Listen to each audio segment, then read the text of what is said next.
Episode 6 starts out with a therapy session between Wendy and Marty, and things are not going well. The therapist finally admits that they're both paying her, which leads to both of them being mad at the other. Wendy tells Marty that when she gets home, she doesn't want him there, and now Marty has to pay off the therapist even more because during this session, they revealed what their true identities and jobs were. Right after the therapy session, though, Wendy doesn't head home. She heads to her office where she sees Helen Pierce and asks if Omar is still mad at her, and she says, yeah, he is. And next time I give you advice, you should probably follow it.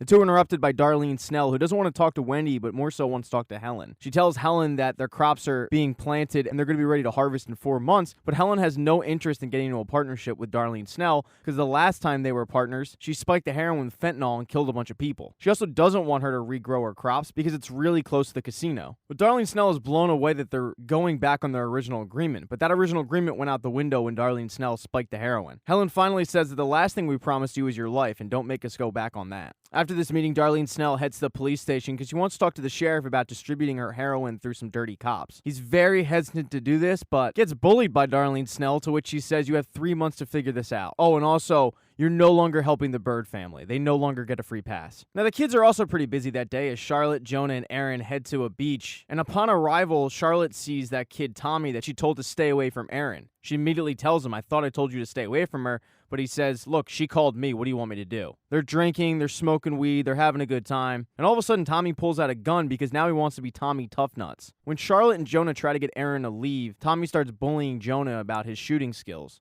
But when Jonah proves to be a dead-eye shot, it kind of embarrasses Tommy and he tries to intimidate Jonah. But the gunshots have alerted the police and all the kids are arrested. So Helen and Wendy go to the police station to bail the kids out, and Marty also meets them there. And he had to leave work early, where earlier in the day he told Agent Miller that he doesn't really trust her. And that's why he's reluctant right now to go through the deal. But upon bailing all the kids out, Helen Pierce wants some answers. She's sort of blaming the Bird kids, and Wendy says, hold the phone. Charlotte tried to get Aaron out of there, but Aaron's whole priority right now is just losing her virginity. This leads Helen to say that while we dipped our toe in the friendship water, we're not going swimming. And Helen tries to talk to Aaron about the whole virginity angle, but it goes about as well as you'd expect for a rebellious teenage daughter talking to her mother. And while Aaron was bailed out by her mom and Jonah and Charlotte were bailed out by their parents, Tommy was bailed out by Agent Evans because he's Agent Evans' informant. He told Evans how he tried to get in the Bird's bedroom, but Jonah caught him. And he's getting really close to Aaron to the point where she told him that she's a virgin. So just give me more time. And Agent Evans just says, well, don't get her pregnant. Now, since Marty's been kicked out of his house, he decides to stay at the same motel as Agent Miller. And as he's helping her to her car with a few items because she's about 8 months pregnant, and they're having a conversation about the whole pregnancy, she lets him know that she's due in 6 weeks and she really hopes that he's safe by then. As he makes his way back to his car, he notices that there's a black SUV following him. So while he finds this interesting, he decides to deal with it later because he heads over to the police station to deal with the matter of Charlotte and Jonah. But the sheriff is not budging because unbeknownst to Marty, he's been ordered to do this by Darlene Snell. Marty says, this is how you really want to play this? And sheriff says, yep. And while Marty was trying to get their kids off, Wendy is talking to Ruth about her brother. Wendy found an empty pill bottle in his bedroom. And it turns out that Ben is bipolar and she really wants him back on his meds. She's urging Ruth to try to talk to him and get him back on his meds because when he's off of them, the slightest thing could set him off and make him snap. And it seems like Ruth understands. But this is really just the start of Ruth's crazy day because that night she gets a knock on her trailer door from 3 who went up to Darlene Snell's place to have dinner